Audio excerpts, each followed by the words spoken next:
Assalamualaikum warahmatullahi wabarakatuh. Perkenalkan, nama saya Rika Yani dengan NIM 23003205. Baiklah, di sini saya akan membuat tugas video untuk pemenuhan tugas administrasi dan supervisi pendidikan yang diampu oleh Bapak Dr. Hanif Al-Katri, MPD. Konsep dasar supervisi pendidikan di sekolah. Yang pertama yaitu pengertian supervisi pendidikan. Supervisi secara etimologis atau mengawasi. Sebut bahwa supervisi merupakan critical weighting and directing beberapa sumber lainnya menyatakan bahwa supervisi berasal dari dua kata, yaitu superior dan vision.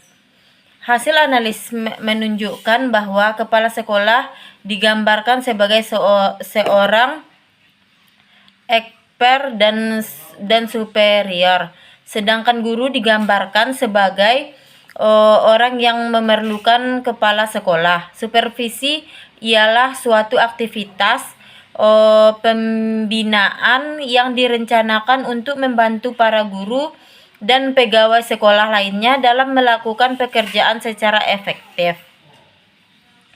Manulang menyatakan bahwa supervisi merupakan proses untuk menerapkan pekerjaan apa yang sudah dilaksanakan, menilainya, dan bila perlu mengoreksi dengan maksud supaya pelaksanaan pekerjaan sesuai dengan rencana semula. Supervisi merupakan usaha memberi pelayanan agar guru menjadi lebih profesional dalam menjalankan tugas melayani peserta didik. Supervisi adalah segala bantuan dari para pemimpin sekolah yang tertuju kepada perkembangan kepemimpinan guru-guru dan personel sekolah lainnya di dalam mencapai tujuan-tujuan pendidikan. Ia berupa dorongan, bimbingan, dan kesempatan bagi pertumbuhan keahlian dan kecakapan guru-guru, seperti bimbingan dalam usaha dan pelaksanaan pembaharuan dalam pendidikan, dan pengajaran, pemeliharaan alat-alat pelajar, dan metode-metode mengajar yang lebih baik. Cara-cara penilaian yang sistematif terhadap fase proses pengajaran dan sebagainya. Dengan kata lain, supervisi ialah suatu aktivitas pembinaan yang direncanakan untuk membantu para guru dan pegawai sekolah lainnya dalam melakukan pekerjaan mereka secara efektif. Supervisi merupakan pengawasan terhadap pelaksanaan kegiatan teknis edukatif di sekolah, bukan sekedar pengawasan fisik terhadap fisik material. Supervisi merupakan pengawasan terhadap kegiatan akademik yang berupa proses belajar mengajar, pengawasan terhadap guru dalam mengajar, pengawasan terhadap situasi yang menyebabkannya. Aktivitas dilakukan dengan mengidentifikasi kelemahan-kelemahan pembelajaran untuk diperbaiki, apa yang menjadi penyebabnya, dan mengapa guru tidak berhasil melaksanakan tugasnya baik berdasarkan hal tersebut. Kemudian diadakan tindak lanjut yang berupa perbaikan dalam bentuk pembinaan. Fungsi pengawasan atau supervisi dalam pendidikan bukan cara-cara penilaian yang sistematis terhadap fase seluruh proses pengajaran dan sebagainya. Dengan kata lain, supervisi ialah suatu aktivitas pembinaan yang direncanakan untuk membantu para guru dan pegawai sekolah lainnya dalam melakukan pekerjaan mereka secara efektif. Supervisi merupakan pengawasan terhadap pelaksanaan kegiatan teknis edukatif di sekolah, bukan sekedar pengawasan fisik terhadap fisik material. Supervisi merupakan pengawasan terhadap kegiatan akademik yang berupa proses belajar mengajar, mengawas terhadap guru dalam mengajar. Pengawasan terhadap situasi yang menyebabkan aktivitas dilakukan dengan mengidentifikasi kelemahan-kelemahan pembelajaran untuk diperbaiki apa yang menjadi penyebab dan mengapa guru tidak berhasil melakukan tugasnya baik. Berdasarkan hal tersebut, kemudian diadakan tindak lanjut yang berupa perbaikan dalam bentuk pembinaan. Fungsi pengawasan atau supervisi dalam pendidikan bukan hanya sekedar kontrol, melihat apakah segala kegiatan telah dilaksanakan sesuai dengan rencana atau program yang telah digariskan, tetapi lebih dari itu. Supervisi dalam pendidikan mengandung pengertian yang luas. Kegiatan supervisi mencakup penentuan kondisi-kondisi atau syarat-syarat personel maupun material yang diperlukan untuk terciptanya situasi belajar mengajar yang efektif dan usaha memenuhi syarat-syarat itu. Dalam dunia pendidikan di Indonesia, perkataan supervisi belum begitu populer. Sejak zaman penjajahan Belanda hingga sekarang, orang lebih mengenal kala inspeksi daripada supervisi. Pengertian inspeksi sebagai warisan pendidikan Belanda dulu cenderung kepada pengawasan yang bersifat otokratis, yang berarti mencari kesalahan guru dan kemudian menghukumnya. Sedangkan supervisi mengandung pengertian yang lebih demokratis. Dalam pelaksanaannya, supervisi bukan hanya mengawasi apakah para guru atau pegawai menjalankan tugas dengan sebaik-baiknya sesuai dengan instruksi atau ketentuan-ketentuan yang telah digariskan, tetapi juga berusaha bersama guru-guru bagaimana cara-cara memperbaiki proses belajar mengajar. Jadi dalam kegiatan supervisi, guru-guru tidak dianggap sebagai pelaksana pasif, melainkan diperlakukan sebagai partner bekerja yang memiliki ide-ide, pendapat dan pengalaman yang perlu didengar dan dihargai, serta diikutsertakan di dalam usaha-usaha perbaikan pendidikan. Sesuai dengan apa yang dikatakan oleh Burton dalam bukunya Supervision a Social Process sebagai berikut. Supervision is an expert teachinal service primarily aimed at studying and improving cooperatively all factor which affect child growth and development. Sesuai dengan rumus Burton tersebut, maka yang pertama yaitu supervisi yang baik mengarahkan perhatian kepada dasar-dasar pendidikan dan cara-cara belajar serta perkembangannya dalam mencapai tujuan umum pendidikan. Yang kedua yaitu tujuan supervisi adalah perbaikan dan perkembangan proses belajar mengajar secara total. Ini berarti bahwa tujuan supervisi tidak hanya untuk memperbaiki mutu mengajar guru, tetapi juga membina pertumbuhan profesi guru dalam arti luas, termasuk di dalamnya pengadaan fasilitas yang menunjang kelancaran proses belajar mengajar, peningkatan mutu pengetahuan dan keterampilan guru-guru, pemberian bimbingan dan pembinaan dalam hal implementasi kurikulum, pemilihan dan penggunaan metode mengajar, alat-alat belajar, pelajaran, prosedur dan teknik evaluasi pengajaran dan sebagainya. Yang ketiga yaitu fokusnya pada setting your learning, bukan pada seseorang atau sekelompok orang. Semua orang seperti guru-guru, kepala sekolah dan pegawai sekolah lainnya yang sama-sama bertujuan mengembangkan situasi yang memungkinkan terciptanya kegiatan belajar mengajar yang baik. Supervisi pendidikan menurut Ametembun adalah pembinaan ke arah perbaikan situasi pendidikan atau peningkatan mutu pendidikan. Supervisi menurut Sehertian telah berkembang dari yang bersifat tradisional menjadi supervisi yang bersifat ilmiah sebagai berikut. Yang pertama yaitu sistematis, artinya dilaksanakan secara teratur, berencana, dan secara kontinu. Yang kedua yaitu objek, artinya ada data yang didapat berdasarkan observasi nyata, bukan berdasarkan tafsiran pribadi. Yang ketiga ada menggunakan alat pencatat yang dapat memberikan informasi sebagai umpan balik. Untuk mengadakan umpan balik,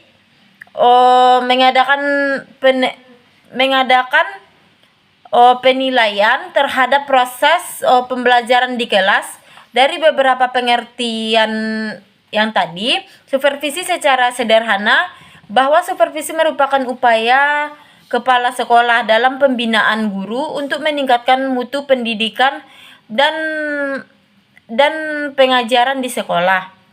Ditinjau dari objek yang disupervisi, ada 3 macam supervisi, yaitu yang pertama supervisi akademik, yaitu yang menitik beratkan pengamatan supervisor pada masalah-masalah akademik, yaitu hal-hal yang langsung berada dalam lingkungan kegiatan pembelajaran pada waktu siswa sedang dalam proses pembelajaran.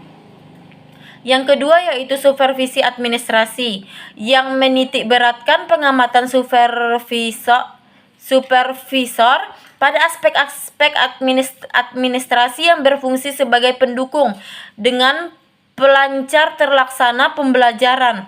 Yang ketiga yaitu supervisi lembaga, yang menitik beratkan pengamatan supervisor pada aspek-aspek yang berada di sentral madrasah. Jika supervisi akademik dimaksud untuk meningkatkan pembelajaran, maka supervisi lembaga dimaksud untuk meningkatkan nama baik madrasah atau kinerja madrasah. Untuk mencapai tujuan pendidikan tersebut, peran kepala madrasah sebagai supervisor sangatlah penting karena supervisi adalah suatu kegiatan pengawasan kepala madrasah untuk memperbaiki kondisi baik fisik maupun non-fisik untuk mencapai proses pembelajaran yang lebih baik. Dari uraian yang di atas tadi dapat difahami bahwa supervisi bukan suatu perintah, akan tetapi merupakan bimbingan, pembinaan, dan arahan kepada guru. Dalam penelitian ini, peneliti fokus pada supervisi akademik. Yang kedua yaitu prinsip-prinsip supervisi pendidikan. Kepala sekolah sebagai supervisor dalam melaksanakan tugasnya harus memperhatikan prinsip-prinsip supervisi agar dalam pelaksanaan supervisi dapat berjalan dengan baik dan lancar. Yang pertama itu kegiatan supervisi dilaksanakan berdasarkan data objektif yang diperoleh dalam kenyataan pelaksanaan proses belajar mengajar. Yang kedua yaitu untuk memperoleh data perlu diterapkan alat perekam data seperti angket, observasi, percakapan pribadi, dan seterusnya. Yang ketiga yaitu setiap kegiatan supervisi dilaksanakan secara sistematis terencana. Selanjutnya prinsip demokratis. Servis dan bantuan yang diberikan kepada guru berdasarkan hubungan kemanusiaan yang akrab dan kehangatan sehingga guru-guru merasa aman untuk mengembangkan tugasnya. Demokratis mengandung makna menjunjung tinggi harga diri dan martabat guru bukan berdasarkan atasan dan bawahan. Yang bagian C-nya Prinsip kerjasama, mengembangkan usaha bersama atau menurut istilah supervisi. Sharing of ide, sharing of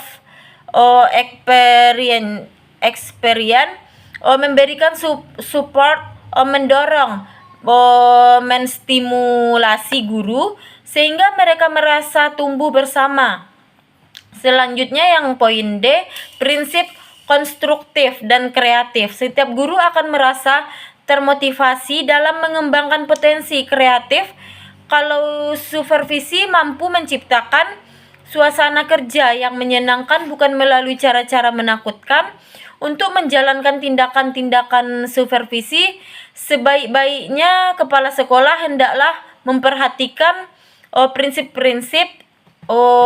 Ada beberapa poin, yaitu poin pertama, supervisi hendaknya bersifat konstruktif dan kreatif, yaitu pada yang dibimbing dan diawasi harus dapat menimbulkan dorongan untuk bekerja.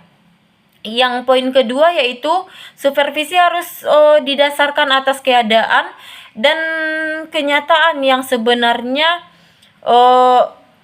realistis, mudah dilaksanakan. Poin selanjutnya yang C, supervisi harus sederhana dan informal dalam melaksanakannya. Yang poin D, supervisi harus dapat memberikan perasaan aman kepada guru-guru dan pegawai-pegawai sekolah yang disupervisi. Yang E, supervisi harus didasarkan atas hubungan profesional, bukan atas dasar hubungan pribadi. Yang poin F, supervisi harus selalu memperhitungkan kesanggupan, sikap, dan mungkin prasangka guru-guru dan pegawai. Yang poin G, supervisi tidak bersifat mendesak atau otoriter karena dapat menimbulkan perasaan gelisah atau bahkan antipati dari guru-guru. Yang poin H, supervisi tidak boleh didasarkan atas kekuasaan pangkat, kedudukan, atau kekuasaan pribadi. Poin I, supervisi tidak boleh bersifat mencari-cari kesalahan dan kekurangan.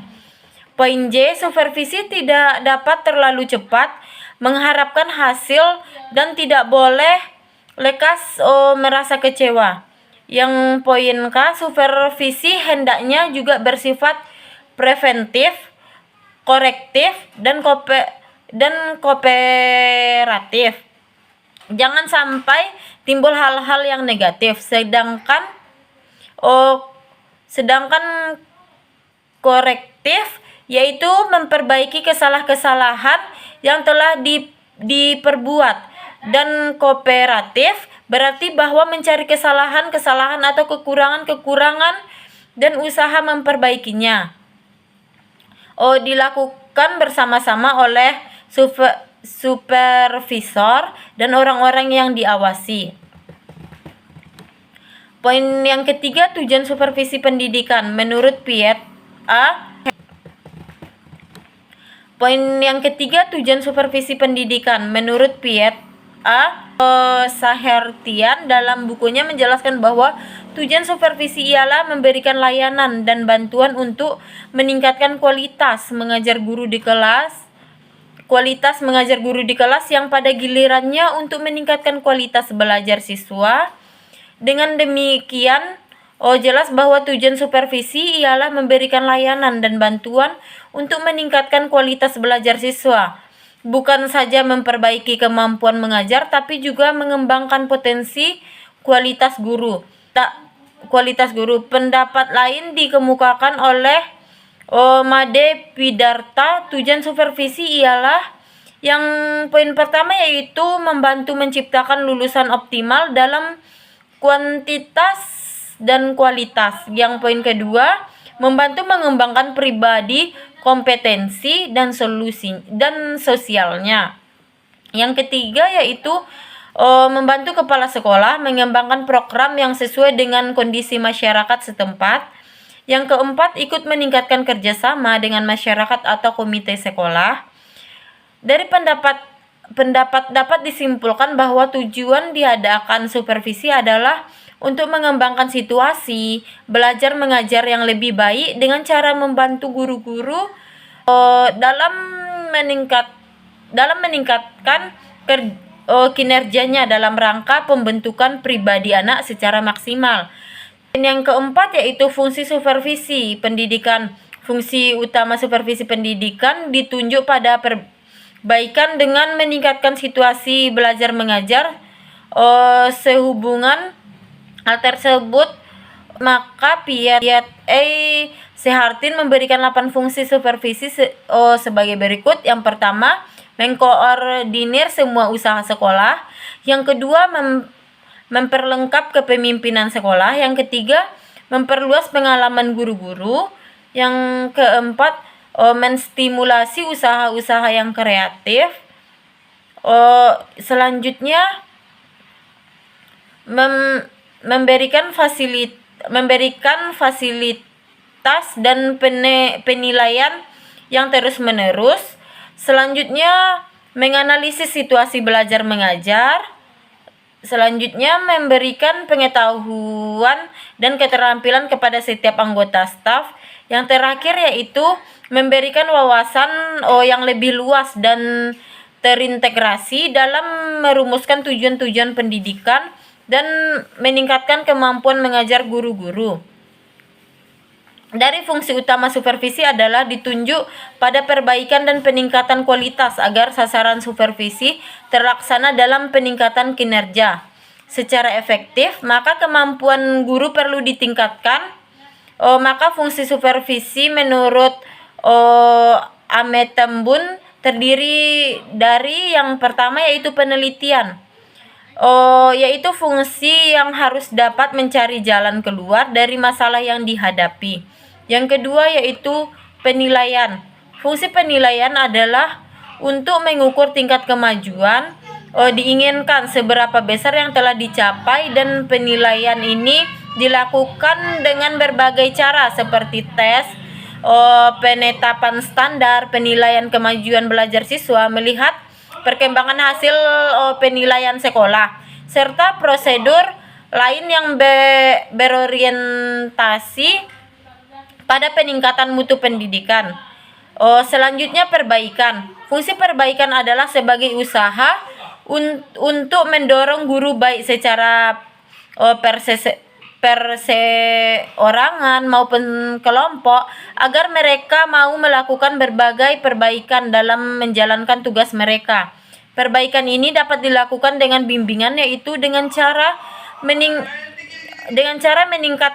meningkatkan kemauan, memberi semangat, mengarahkan dan merangsang untuk melakukan percobaan, serta membantu menerapkan sebuah prosedur mengajar yang baru. Poin D, pembinaan. Fungsi pembinaan merupakan salah satu usaha untuk memecahkan masalah yang sedang dihadapi, yaitu dengan melakukan pembinaan atau pelatihan kepada guru-guru tentang cara-cara dalam melaksanakan suatu proses pembelajaran. Pembinaan ini dapat dilakukan dengan cara demonstrasi mengajar, workshop, seminar, observasi. Selanjutnya, peran supervisi pendidikan. Supervisi berfungsi membantu, memberi, mengajak. Dilihat dari fungsinya tampak dengan jelas. Peran supervisi itu seorang supervisor dapat berperan sebagai yang pertama yaitu koordinator. Sebagai koordinator, ia dapat mengkoordinasi program belajar mengajar, tugas-tugas anggota staf. Selanjutnya, konsultan. Sebagai konsultan, ia dapat memberi bantuan, yaitu bersama mengkonsultasikan masalah yang dialami guru, baik secara individual maupun kelompok. Selanjutnya, pemimpin kelompok. Sebagai pemimpin kelompok, ia dapat dalam mengembangkan potensi kelompok pada saat mengembangkan kurikulum, materi pembelajaran, dan kebutuhan profesional guru-guru secara bersama. Yang D yaitu evaluator. Sebagai evaluator, ia dapat membantu guru-guru dalam menilai hasil dan proses